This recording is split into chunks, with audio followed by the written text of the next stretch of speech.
So I'm halfway through cutting the second bag here, and I just remember an observation I made earlier. So as we were taking the bike apart, we removed one bag. So we still had the other side hooked up. So just to test out a theory, I fired it up, and the bike produced more bass with just 2 of the 8s hooked up than it did with all 4. I knew that was going to happen because with 2 of the 8s hooked up, it's a 2 ohm load instead of, it's a 4 ohm load on each side instead of a 2 ohm load. So of course the amp's going to play louder and hit harder because it's seeing the impedance that it wants. So what we did was we took the wires from one side where we took the bag off, ran it to 1/8, and then the wire that was on this side ran it to the other 8.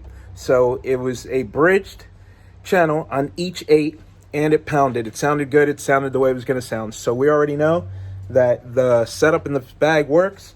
We're doubling up the power when we do our 800.1, so everything's going to work as it should. Just follow the directions, read the manuals, and the equipment will perform the way it's designed to perform. Okay, we found more stupid on this Street Glide wiring rescue. So butt connectors on the wires for the DSP, that's forgivable.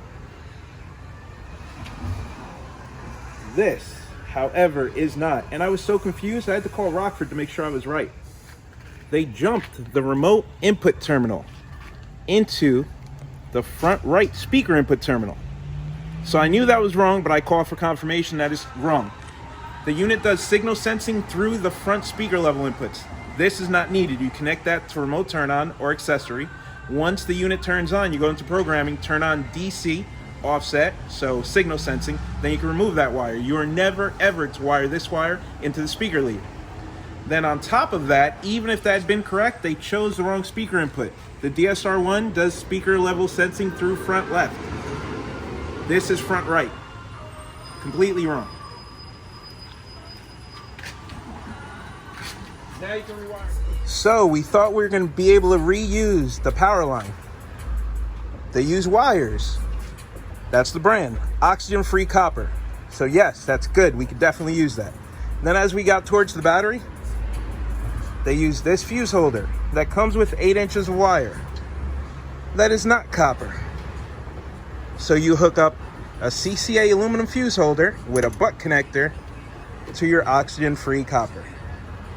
So we have to pull the whole thing out and start over. So now we have our copper wire, 4 gauge, going to the battery through our Stinger distribution block, splitting into 2 8 gauge oxygen-free copper coming up. And then some more stupid that they did. They tapped into the factory wire harness. They soldered it, so that's good. The only reason I say this is stupid is these are the wires that go to the rear pods. But this bike came with no amplifier, so it means if you follow the wires up, they are right there in this harness that is 1 inch away from the radio. So instead of catching it here, they went all the way over here to catch it, to go all the way back here to hook it back up to the amplifiers. Not too smart.